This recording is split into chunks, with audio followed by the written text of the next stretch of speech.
Kakwento ko lang sa inyo gaano kahusay ang ating BFP. Noong isang linggo ay 2 weeks ago ay nag-issue na kami ng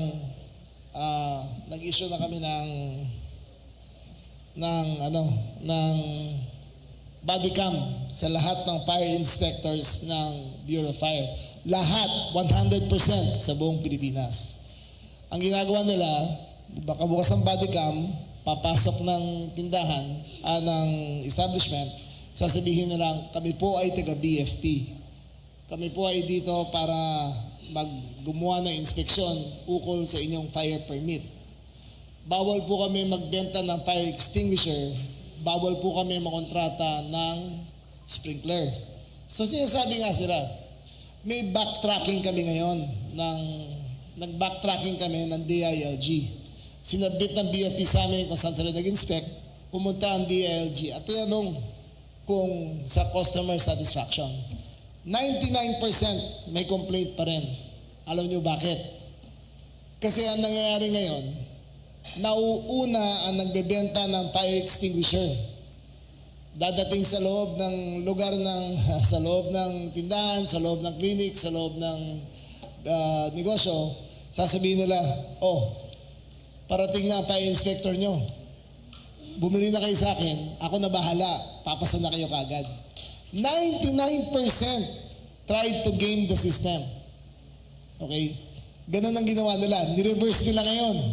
Imbes na mauuna pang fire inspector, nauna ngayon na nagbebenta ng fire extinguisher. Galing, no? Mga hayop sila. Okay. Just to give you a concrete example kung paano nangyari to. Okay. On January 24, okay, meron kaming maliit na negosyo doon sa Silang, Cavite. Sa amin yun, sa pamilya namin. Pamilya namin mismo, sa Silang, Cavite. Okay? Noong January 28, pumunta si FO1, Fire Officer 1 Barongquillo, na ano nangyari doon? Ito pala, on January 24, yung pamangkin ko si Mr. Posa, pumunta ng Haropo Convenience Store, went to the Silang Business One-Stop Shop for the renewal of his business permit. At the BFP booth, he paid for the fire inspection fees and was told that an inspection will follow. Throughout the year 2025, no such inspection took place.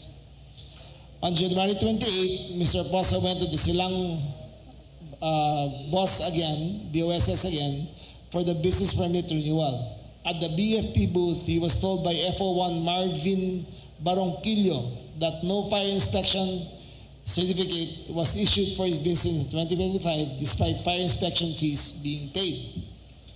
Asked on what can be done, FO1 Barongquillo told Mr. Posa that he just needs to present proof that he had refilled the fire extinguishers in his business so he can proceed with the payment of fire inspection fees for 2026.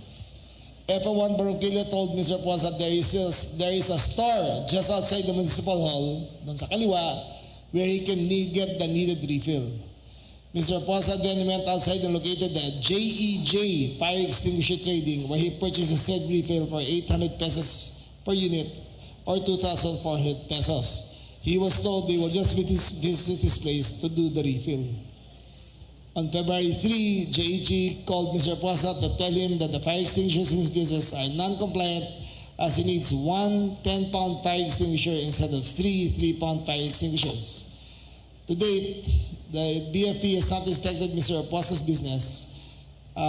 JJ has not also reached out to Mr. Posa to discuss. So nakikita niyo yung pattern nila.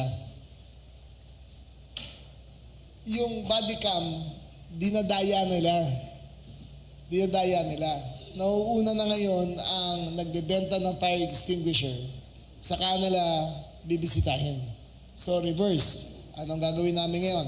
Kakasuhan namin siya. Sino pang kakasuhan namin? Yung backtrack ng DILG, lahat ng na-identify namin na fire inspectors at lahat ng bilihan ng fire extinguisher, kakasuhan na rin namin.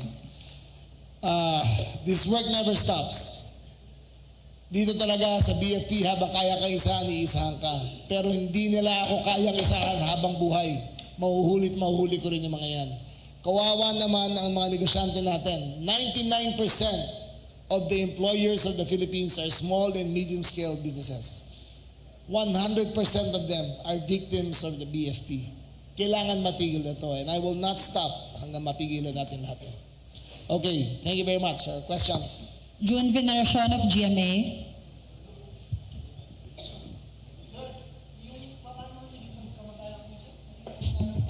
Diretsong pamangkin ko. Okay. Anak ng kapatid ko. At sinumbong sa inyo yung... Sinumbong sa akin.